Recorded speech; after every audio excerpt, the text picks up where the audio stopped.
Okay, everybody, welcome to the third Houseplant Academy session, Houseplants and Pest Control. My name is Nicole Caldwell, and you've probably heard me if you've been in attendance of these Houseplant Academies before. I work in the Agriculture and Natural Resources Department here at Extension, and we basically answer all of your horticulture questions, soil questions, anything you can possibly think of, we're here to help.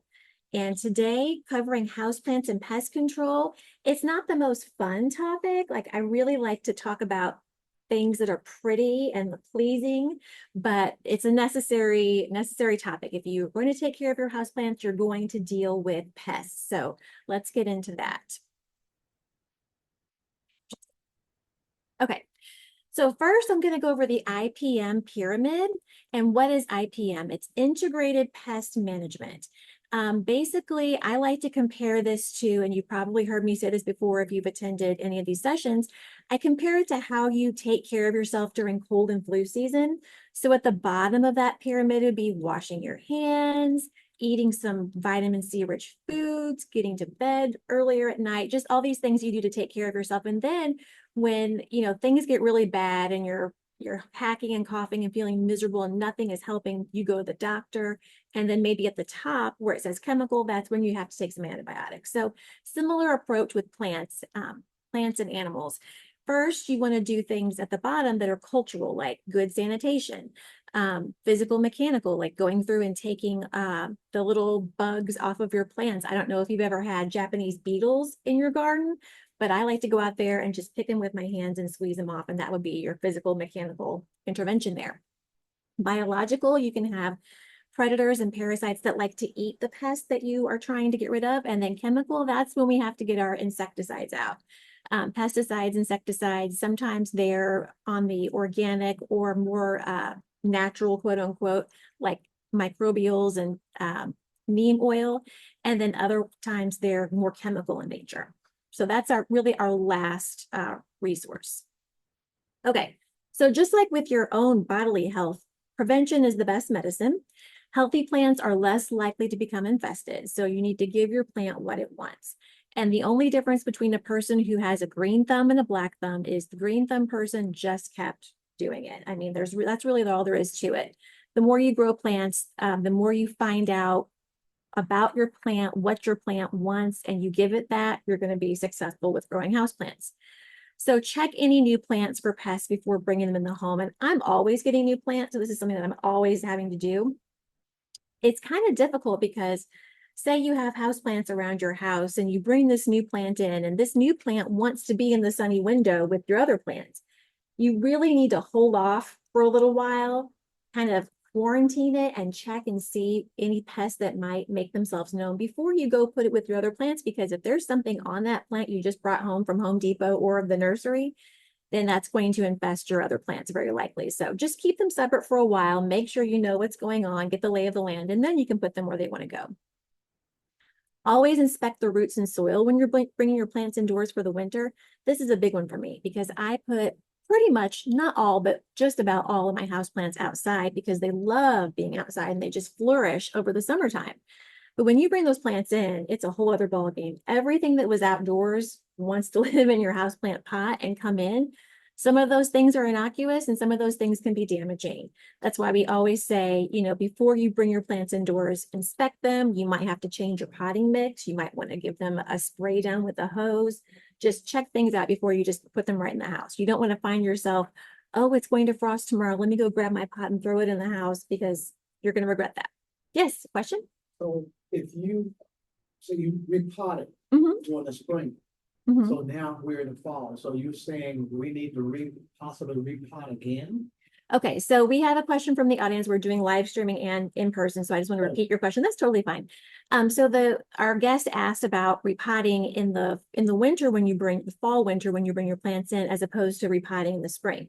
Now, usually in the spring, you want to repot because you want to give it a healthy dose of nutrient. Start it on the right foot. It's going to start uptaking nutrients, being outside. You might need to repot it when you bring it in the fall if you have pests in there. So say you inspect your plant, everything looks great, you don't see any problem, it's fine, bring it in. But if you've got things crawling all over or some sort of infestation, you might just want to ditch that soil and give it some fresh before you put it in your house, because you may not want that in your bedroom or your kitchen. You know, really it's up to you. It's a personal choice. It's a case by case basis. So it's not something you have to do every time, but you want to look at it. And if you have just a really bad insect problem that you don't want to bring in your house, get the soil out of there and that'll take care of a lot of problems. Okay. So using commercial potting soil instead of using soil from your yard or from your other pots, a lot of us like to recycle our soil, and that's okay and that's good as long as your soil doesn't have insects crawling all over it. If your soil is good and you want to use it to repot, that's totally fine. But sometimes, you know, whatever disease or insect or pest was living on the other plant and you kept the soil, you're just going to put it on your new plant. So just something to be aware of. It's a sanitation issue, basically. Make sure window screens and doors fit well. This is a biggie for me because we have screens on most of our windows, and I like to keep my windows open when the weather's mild because my cats love it and it just makes the house fresher. But you always find those little tiny insects coming in, and sometimes they're going to come in and find your plant. So just be aware of that. Cleaning smoothly plants every 2 to 3 weeks discourages pests. This is true. They don't like to be disturbed. They don't like when you take an abrasive washcloth and rub on those leaves. So do you have to do this to all of your plants all the time? No. But if you know that this XYZ plant is prone to getting such and such pest, you might want to give it a little extra babying, a little extra cleaning, maybe change its soil when you normally don't change your other plant's soil. And then keep cut flowers away from houseplants. That's something else you can do too, just to keep that cross-contamination away. A lot of times I'll cut flowers from the yard and bring them in, and sometimes they'll have little ants and things over them, and they just have I guess, a biological magnetism that says, let me go find that soil in that pot and just build myself a little colony. Okay, so I'm going to go over 5 or 6 of the most common pests that you'll find on your houseplants.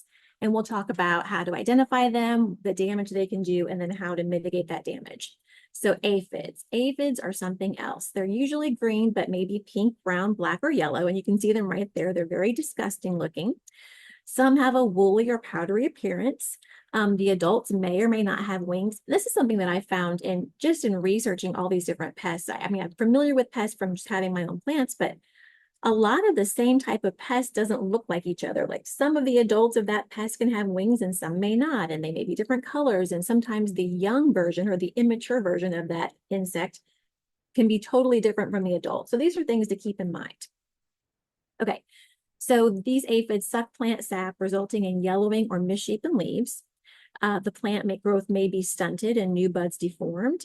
They excrete a sugary material called honeydew, and this is something that's very telling when you're looking at your plants. If you see that kind of sugared, crusted look, almost like a candy pear, I kind of think of in my mind, that's a sign that you've got honeydew being excreted. Makes the leaves shiny and sticky. And then when you get those shiny, sticky leaves, you're really susceptible to getting sooty mold fungi that'll give dark splotches on your leaves. Now, outdoors, it's great because I have some elderberries and they were getting infested with aphids year after year. It doesn't happen anymore, but it was really nice because I could just take the hose, squirt them at the aphids, hose them all off, and that was taken care of. You can't always do that with your houseplants because they may not be sturdy enough to withstand, you know, a strong hose being aimed at them. If you have a minor infestation, you can hand pick them if you've got the patience for that. You can spray them with water as long as you're not shooting them with a fire hose. You don't want to, you know, hit your little delicate houseplant with a super strong spray from the hose. It might be too much. You can wipe the insects with a cotton swab dipped in rubbing alcohol. That helps too. More aggressive infestations, insecticidal soap. And something to keep in mind for all of these interventions, they will need to be repeated multiple times. It's not like it's kind of like if you get an antibiotic at the doctor. You don't take your first dose and then you're done. You have to keep taking it day after day after day until you finish the course. Same with a lot of these interventions. You have to repeat them because you are probably not going to get every single insect or every single egg or every single remnant with that first dose. So be patient. Houseplants, when you take them outdoors, you can give them a little bit more of an intense treatment, insecticidal soap, neem, and then there are all types of different pesticides like pyrethrins, imidacloprid, cyfluthrin, deltamethrin, lambda cyhalothrin. Now you may think, I don't know what any of that is. What did she just say? What language is that? And really, we can help you at Extension with that. If you need to get something that's more of a serious intervention for your plants, we can guide you on what the Georgia Pest Management Handbook recommends, which of these may be good for your plants, which you may find more easily at the nursery or your local Home Depot or Lowe's. Mealybugs. I find these very easy to identify because they look like little smudged cotton all over the plant. They're small, pale insects. They're related to scales. They move very slowly. They're very tiny. The adult females cover themselves with white, waxy material. And the nymphs, the little babies, look like the adults, only smaller. The wax on mealybugs helps them repel pesticides, which makes them difficult to treat, which is a pain because you could take a leaf that's coated in mealybugs and spray it with insecticides, and it might just be able to have that barrier on itself and not be effective. These mealybugs are common on lower surfaces of leaves and where the leaf attaches to the stem. So right there in that little crook. So minor infestations, you can remove them by hand or wipe with a Q-tip dipped in rubbing alcohol because you can really get some abrasion going with that Q-tip. Insecticidal sprays are helpful for a minor infestation, but even with that, you might want to take a little paper towel or napkin and just give it a wipe so you can really get them in there and not just spray because they've got that protective coating. More aggressive infestations, honestly, discard the plant. This has happened to me with some succulents before. For some reason, succulents I bring in over the winter. Sometimes I have no issue whatsoever, and sometimes they get infested with mealybugs almost, it seems like overnight. And when they get so sickly looking, it's best just to get rid of the plant. Don't throw it in your compost pile. You don't want to throw diseased or insect infested plants that you're trying to get rid of in your compost. Put that thing in a bag and throw it in the garbage. You don't want it to infect anything else that you're trying to use to promote healthy growth. As I said before, houseplants that are taken outdoors can be treated a little bit more harshly. And I say harshly, let's say more intensely with neem oil, pyrethrins, acetamiprid, imidacloprid, and those other chemicals that I mentioned. Spider mites, technically not insects, closely related to spiders. Plant damage is usually the first sign of their presence. And I hate that too, because I used to grow some vegetables indoors it's not a tower garden, but it's something like that. And they were so susceptible to spider mites, and I would not see them until all this damage had occurred. And then I get in there really close, and then I see the webbing. They're very sneaky like that. And this is why prevention is the best medicine, and scouting of your plants regularly. Don't let this stuff catch up on you. If you're looking at your plants regularly, you're going to be so much further ahead of the game than someone who just, does the occasional pass through and then notices something's really gone crazy. The webbing is seen with the heavier infestations. These spider mites like to suck the plant sap. The plants will have a faded look, which, I mean, if you see your plant that's infested with spider mites, I just usually want to throw them away because they look so depressing. I don't like to have unhealthy, dead looking plants around, even though they deserve, my intervention. The light colored speckling on the upper surface. Palms and English ivy are highly susceptible. And the English ivy is a sad one because I love the way it looks hanging in the kitchen. It's all elegant, and then you enjoy it for 2 weeks and suddenly it's covered in spider mites. So got to stay on top of it. So if the plant is tough enough, you want to spray both the tops and undersides of the leaves with a hose or sink sprayer. And they don't like to be wet. They don't like to be sprayed like that. And if they can withstand it, you want to really douse them. It's satisfying too, just to squirt them off there and get as much off as you possibly can. Spray with insecticidal soap. If you do spray with an insecticidal soap, you don't want the plant to be wet first. You want it to be dry because you want to stick and coat where those insects are. So if you do spray it with the hose, let it dry out first before you go hit it with the insecticide soap. Just like if you take a shower, you're going to put some lotion on. Well, they want you to have your skin a little damp, but you don't want to be sopping wet because you can't put lotion on sopping wet skin. It's a similar thing. Houseplants that are outdoors, insecticidal soap, neem, and sulfur insecticide, which is a little bit different from some of the other pests and pest interventions that I mentioned on this slideshow.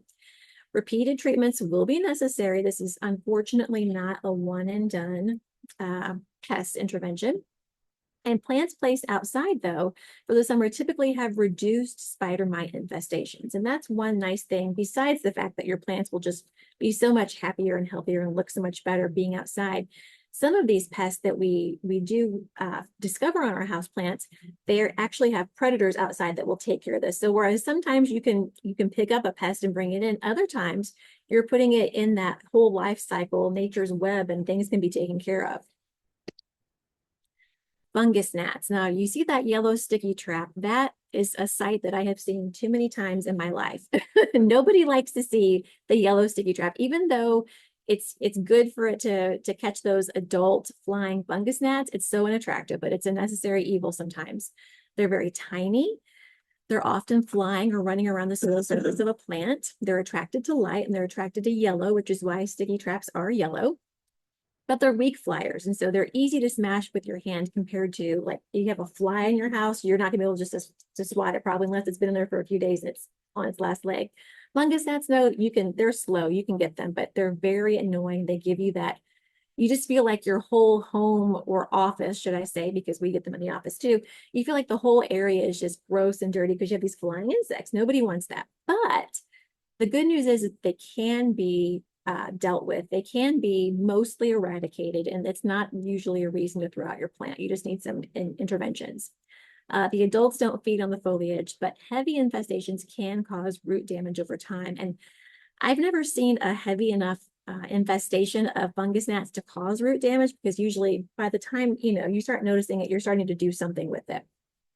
They're mostly, though, a nuisance to humans, unattractive and unsightly. That's an understatement. Okay, so there are all kinds of things that you can use and do to treat fungus gnats. Changing the potting soil, because they live and they sprout their larvae there. They lay their eggs in the soil, and so if you have a whole pot full of these, fungus gnat larvae, get it out of there. Just take all the soil off, put on fresh potting soil. That's the first good thing to do.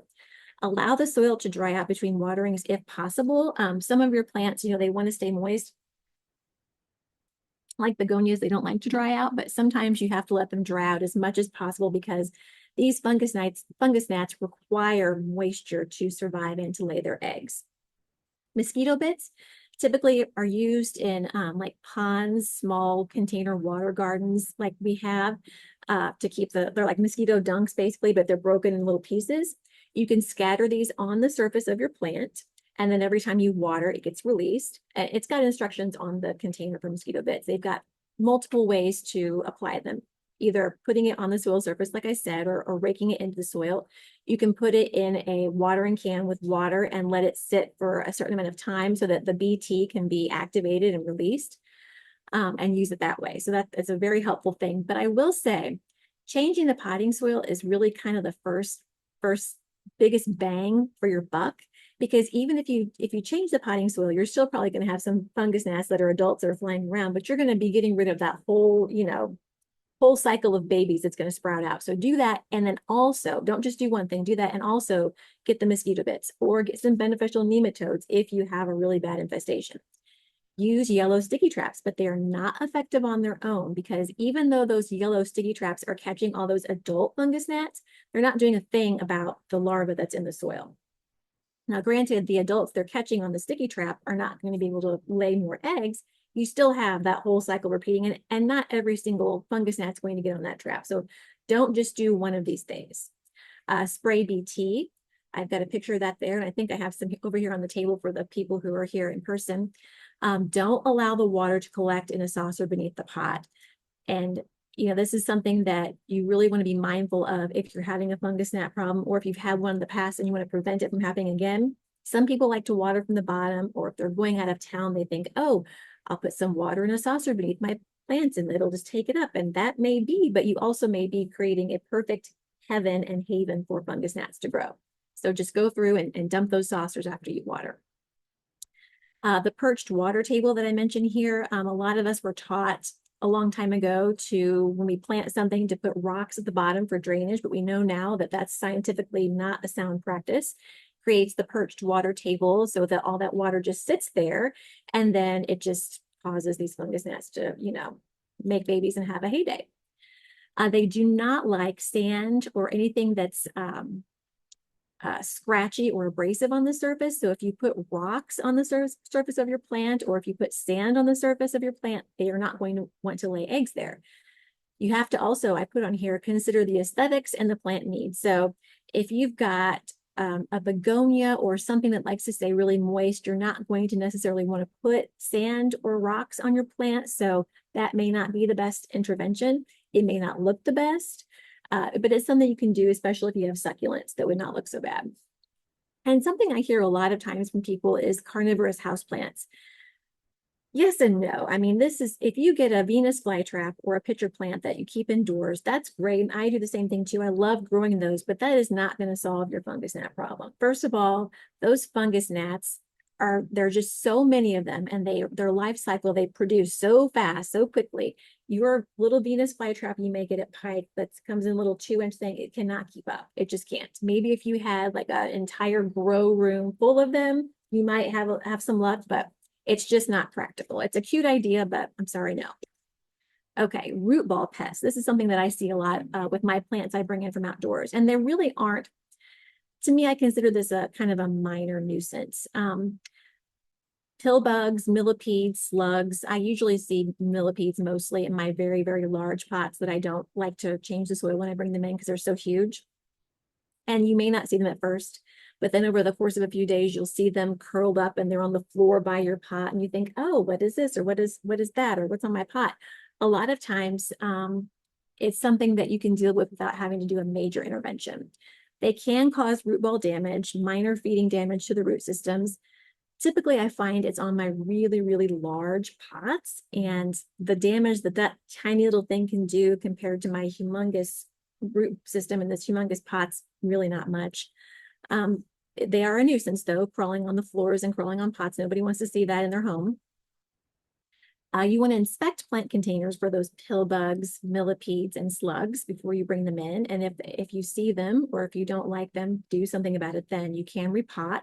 Just putting some fresh soil in there and discarding the old soil and putting on fresh changes the habitat basically.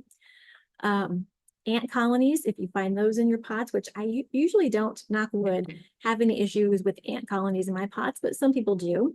You can destroy those with a soil drench, but you want to do that outdoors. You don't want to apply a soil drench for ants in your home for obvious reasons. You just don't want to bring in every type of chemical into your house if you have kids or pets or just you. You don't want to be around that. Allow the container to dry thoroughly before you bring it in, of course. Best just to change the soil rather than use a soil drench, but that's up to you. Get rid of aphids because the ants are attracted to the sweet sap they excrete. So getting rid of the aphids will likely take care of your ant problem. Mixing some DE, diatomaceous earth, into your potting mix is also very helpful. Wear a mask. Even though they'll say sometimes, like this one that I have highlighted here, garden safe, and it's, you know, an organic or natural intervention, that's true, but this powder, I mean, it is so fine, so small and so fine. It is almost impossible not to inhale it and breathe it in when you're mixing it up. And you just don't want to do that. You're exposed to enough things in life. You want to add another. And then peppermint oil or peppermint castile soap. I have not actually used the peppermint castile soap yet, but I bought some because I'm excited to try it. I heard it from Brie Arthur recently in one of her talks that she uses that and sprays it on her plants and her potting mix. Now, something about the peppermint, because peppermint can be intense, you want to use it on a small area first to make sure it's not going to upset your leaves and irritate them rather. And also you're going to have to reapply. So peppermint's a natural thing that's going to dissipate the scent and the intensity over time. So you'll have to use it on a weekly basis, just like when you use peppermint, different like the liquid fence for deer in your yard, which I use that too. You can't just spray it one time and think it's going to be forever. If it rains or just time passes, you have to give it some more. So keep that in mind. Scales. So these are really disgusting little insects, and not all insects are disgusting, but I think scales are. And there are two types of scales, the armored kind and the soft kind. And that's what, it can make them a little difficult to identify, but then I think once you see them and you look at them, you're not going to forget how they're like jelly looking with little cases and they kind of suction on. The armored ones secrete a waxy coating, which is not essential to the scale and can be scraped off. That's important because the soft scales have a waxing coating that is an essential part of their body.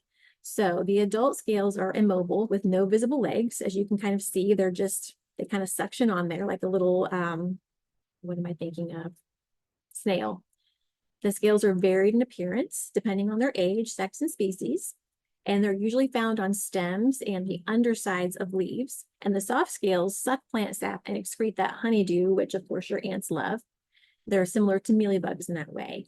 And the armored scales do not excrete honeydew. So it's a little bit of knowledge, insect knowledge here. If you see something that looks like this on your plant and you may think, I can't tell if that's a waxy or an armored or, you know, what color or what stage it is, you can do a little research. You can look at the Extension website. You can call us at Extension. We can help you if you need some assistance with that. How to treat. Okay, so like it said, if you catch the scale infestation early, you can scrape the scales off with a fingernail. Sounds really appealing. The waxy coverings on the adult protect them from insecticides, much like some of the other pests we were talking about, that they have like this little coating on them that keeps them safe. You want to keep that in mind. The house plants that you keep outdoors, you can smother with neem oil or canola oil, just smothers them to coat like that. It's not really practical to coat a plant in neem or canola in your house. I mean, just imagine like taking some sort of a bottle of canola, either spraying or pouring and having that in your house and trying to control where it goes. Do that outside for sure. The young crawling scales can be treated with all those different things: pyrethrins, acetamiprid, imidacloprid, lambda cyhalothrin, all the different things we mentioned before as chemical interventions as a last resort. Okay, so whiteflies, and whiteflies are near and dear to our hearts right now because they love poinsettias, and we're getting into poinsettia season. So they're not true flies. They're more similar to scales, mealybugs, and aphids. They're very tiny. They look like tiny little moths. They have a powdery white appearance. The young whiteflies are immobile, and the adult and the young alike both suck plant sap. And when you get these, they stunt the growth. They cause yellowing and dying leaves. They excrete honeydew. And then with that honeydew, you create this ripe atmosphere for sooty mold fungi. For whiteflies control, you want to gently hose down the plant with a steady stream of water. That's always a very good, anytime you can do that with the plant, like get it under a hose, whether it's in your sink with a little sprayer or outdoors with your garden hose on a soft setting, really works wonders agitating those insects. Insecticidal soap on a dry plant. You don't want to get the plant all wet and then try to put soap on it. And then the imidacloprid granules on soil, very helpful. When you take them outdoors, insecticidal soap, neem, and then this whole fleet of different chemicals can also be used as interventions.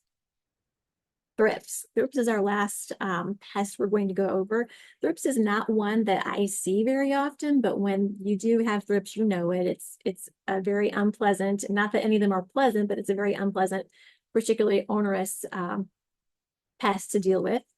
They're slender with fringed wings, yellowish to blackish in color. They're most often found on leaves or between flower petals. They're difficult to see, the adults, without a magnifying glass because they are tiny. And if you look at that picture that I have here, it is so super tiny. They are so super tiny. A lot of times you'll have to blow lightly on the blooms of a plant to get the thrips to kind of fly around and make a little cloud and see them. They like to suck plant sap. Leaves will have a silvery or speckled appearance, which is unattractive, and you'll notice that. Leaves may drop early, and my personal least favorite thing is when they're feeding on the flower buds, the buds may drop without opening. I hate when that happens. When you see this big plump bud, and you think, oh, I'm gonna get all these great blooms, and then they start dropping. You're like, what the heck happened? Well, it could be thrips. Could be other things too, but it could be thrips. Also, the flowers can be streaked or distorted. So those are some issues that you just don't want to see in your house. How to control: you can rinse off your leaves with a gentle stream of water. Insecticidal soap, as we mentioned before. Houseplants that are outdoors, spinosad is a good one. And then acetamiprid, imidacloprid, cyfluthrin, deltamethrin, and lambda cyhalothrin. I feel like I'm a pharmacist reading off all these different insecticides. Okay. And so is probably a little bit shorter than some of our presentations, but these are the main things to focus on. And always know that the best thing you can do when dealing with pests on your houseplants is knowing what it is. Actually identifying what you're treating is the number one step. Just like you wouldn't want to take cough drops for an ear infection, you don't want to spray the wrong pesticide or insecticide on your plant because it's basically a waste of your time. So if you need help with identifying the pest or finding out what intervention to use, you can always contact us here at Extension. Call us, email, come by with a sample. And if you do have some insects that you want identified, please put them in a bag or something. Because we have a lot of plants in our office. And, you know, it's just, we don't need to introduce more. So we're always happy to help you with that. And with that, does anybody have any questions online or in person we can address? Yes. I've grown up putting rocks in the bottom. It's supposed to be help for drainage. Right. But you're saying now, we really shouldn't do that.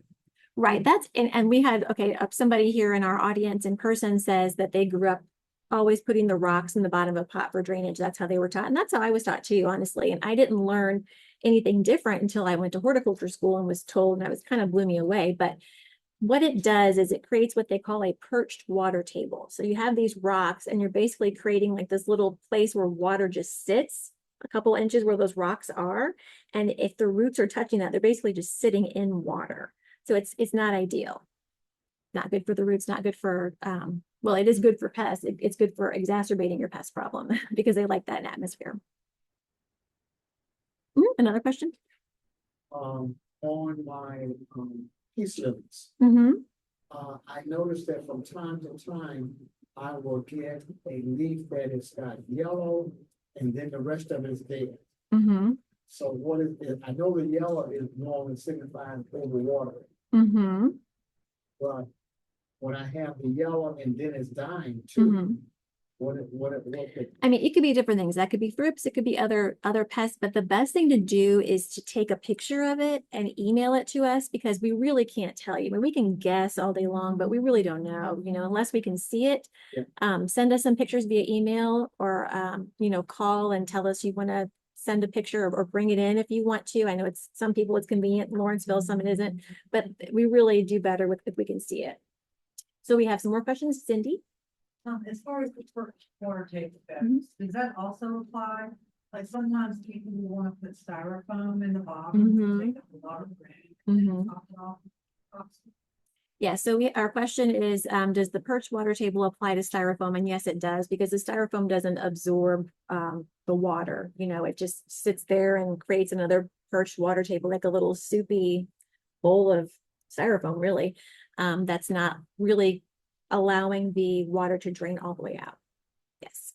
And then you have a question too, or somebody? I just wanted to say that I had a hard time finding locally potting soil for indoor only because I learned that at our first class. But after I ended up getting it on Amazon, after switching out all my indoor plants to the indoor only, and then I did have some dumps I broke up and put in water. Oh, good. My gnat problem is just like, Yay. yeah. I didn't know about the mosquito, about how it's an anti-larval, so it makes sense. Yeah. So we had somebody in person just mentioned that they had a hard time finding indoor only potting mix, and you do want to always use indoor only. You don't want to put your house plants in like the topsoil you can buy in bags at the garden center or the one that says raised bed. You know, they really need to be in potting mix. And sometimes, you know, you may have planted your house plants in that type of soil. You may have planted them with rocks at the bottom and they may have lived and they may have been okay, but that's not giving them the best environment for what they really need to thrive. So definitely keep in mind. Any more questions that we have? Oh, you have a question? Sorry. You do, because I have a tendency to either use some ground or soil and maybe put a little bit of potting soil. I mix those two. So really I should just stay strictly potting soil. Yeah, so our person in person asked if you should just use strictly potting soil if you can mix some outdoor soil in that. And really, it has to do with the heaviness of the soil. Typically, soil from outdoors is heavier and more clay and thicker. And most of your tropical houseplants don't want a heavy, thick substrate. They want something light. And so whereas you may have gotten away with it, you could see, you know, them not thriving and growing as much because they're having to push through that harder soil. You could find that it holds too much moisture and you get some different issues. So it's always best to use indoor only potting mix for your houseplants. Yes. Another question? Are there any plants that are more prone to these pests coming in? Yes. Or others? So we had a guest ask if there are any plants that are more prone to these pests coming in. And yes, there are. I had mentioned, the poinsettias with the white flies, and I believe I said the ivy and the palms with the, what's it? Off the top of my head. Of course, I can't remember now. Yeah, so there are different, spider mites, palms and English ivy. I should know that off the top of my head because I've had spider mites on my English ivy many times and been disappointed. So whenever you go to purchase a tropical house plant, you want to do a little bit of research beforehand just to find out if you have the right environment for it. Because a lot of the times what causes us to not have success with the plant is finding a plant that we think looks really, really cool, really pretty, we really want it. We think we know where we want to put it, but we don't really know what that plant needs or what its issues are. Some plants are more complicated than others. So you might want to look into that, do a little research on Extension website, or call us or email us and we can tell you. Now, I can tell you from personal experience, and I'm sure that other horticulturists would agree with me, plants like pothos, which I have here on the table for the guests who are here in person. I brought pothos, several of them, as well as Hoya carnosa. These are two plants that I don't have any pest issues or problems whatsoever. Now, you can get fungus gnats, obviously, if you overwater them. We've had that problem, but there are some plants out there that are really tough and really hardy and really just don't typically have issues. And I believe I covered that in my first Houseplant Academy. I went over some of the most common, the easiest, best, hardiest houseplants to grow in your house. And one of the reasons that I chose the ones I did is because they're not so susceptible to pests. There are some, and I find it's typically the more exotic plants tend to be a little more susceptible to pests, a little more susceptible to diseases, a little more picky about their atmosphere, like some of your alocasias and colocasias and some of the anthuriums, those plants that are highly prized, gorgeous, expensive. They tend to have a lot more going on that you have to pay attention to. So yes, but with your trailing vines, like a lot of these things, snake plant, pothos, philodendron, Hoya carnosa, these are pretty plug and go plants. I mean, I grow tons of them. They're my easiest plants to take care of. And if there's a plant in particular that you would like to grow and you want to know, you could always contact us and we can let you know our feedback on that. Yes. I have several online. Okay. So the first one is Castile soaked tea tree, also good to use as a spray. I use a combination of peppermint and tea tree, wondering if there are benefits of the tea tree. Yes. So the question about the peppermint and the tea tree, they can't hear you ask the questions, can they? Or can they? I mean, repeat them? No. Okay, so whether peppermint and tea tree both have those same benefits. Yes, tea tree oil has similar benefits. Everything that I've come across about peppermint and tea tree oil both is that you don't want to apply them straight on your plants. You want to dilute them in water or some sort of carrier. And you want to test an area because some plants, just like with your skin, you don't want to put an essential oil directly on your skin because that's too irritating. You want to dilute that and you want to make sure you're not susceptible. Same with your plants. But yes, can be very helpful. A Cape Sundew, or my Cape Sundews take care of most of any fungus gnats that show up. But I always use traps as well. Should you use traps? So using traps is good, yes. And then Cape Sundews, that's a herbivorous plant that you're having success with, and that's great. I don't have any sundews indoors. My sundews are the ones I guess you would consider native. They're the ones that are hardy outdoors. I don't bring them in. I find that the Cape Sundews, or the sundews in general, don't like indoors in my house.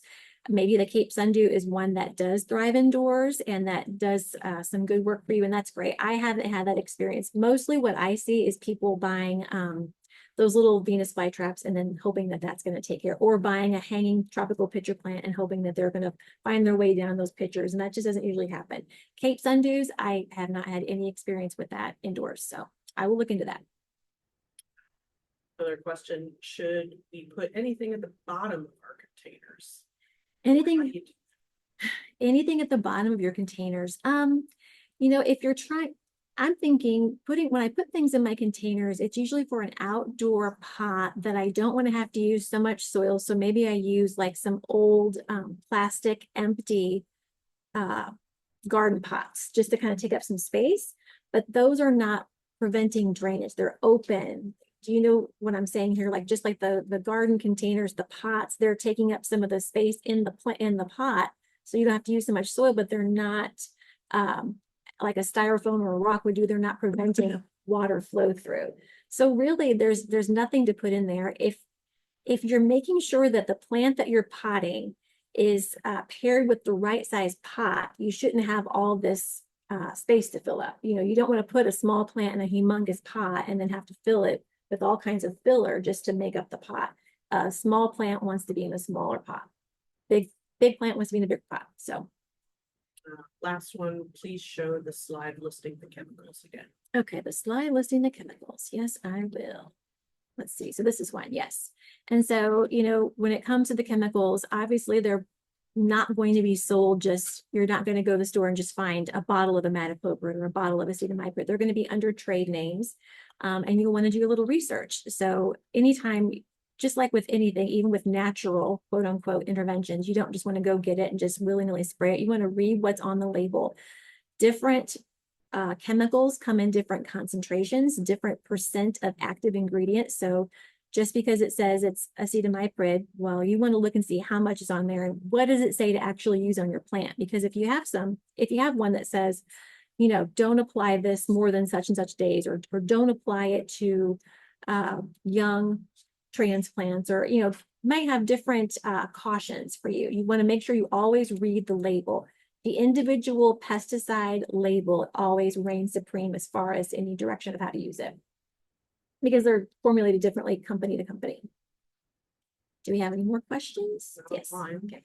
Where did you find your Castile soap? I've read that it's effective in it, but I've not seen it shopping in the usual places. Yes. that you ordered online. So she asked where I found my peppermint Castile soap, and I did order that online. I've seen Castile, just regular Castile soap for sale, like in grocery stores in the Bath and Body section, and I've seen it probably at Target. But for the peppermint in particular, I ordered it, I think, from Amazon.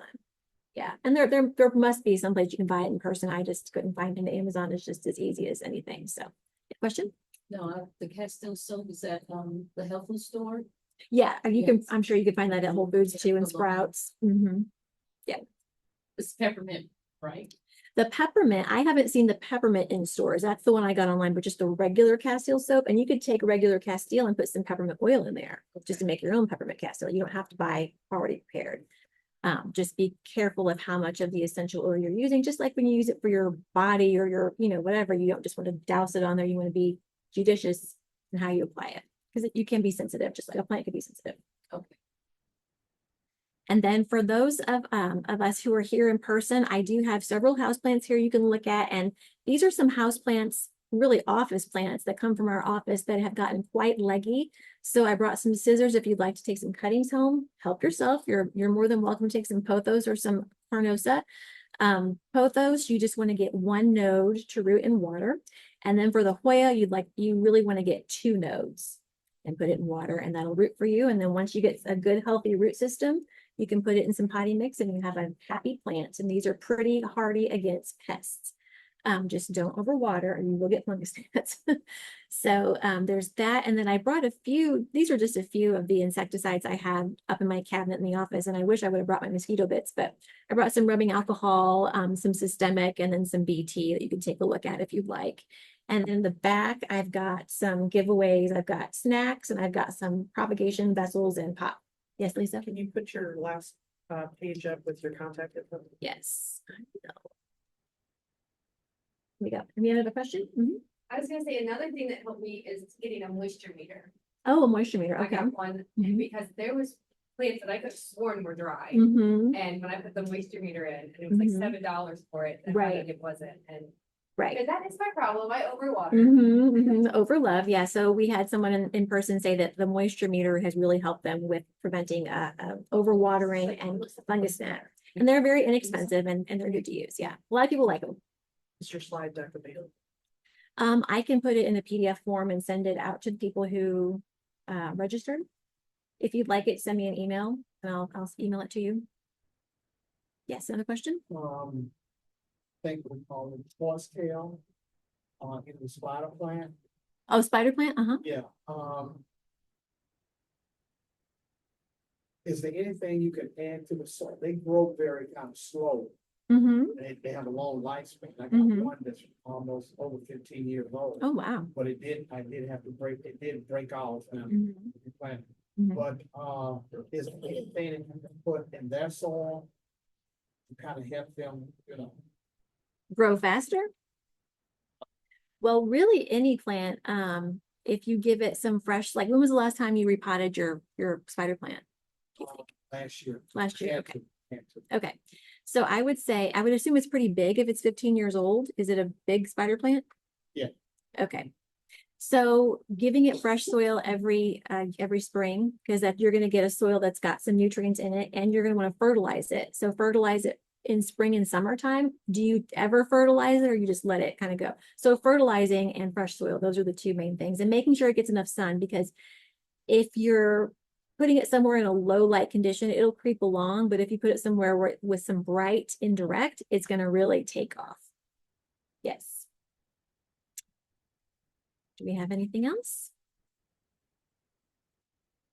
And really, learning about houseplant pests is like unlocking this little mystery into what's messing with your plants. And the more you look at these things, the more you're better. It's easier for you to recognize what's going on. So I appreciate everybody joining online and in person today. And if you're in person, please partake of some cuttings and some offerings from the back. Do we have anything else online, Lisa? Okay. All right. Well, thank you, everybody. And as always, you can contact me. And we'll see you next month for the houseplants and the holidays. What is that?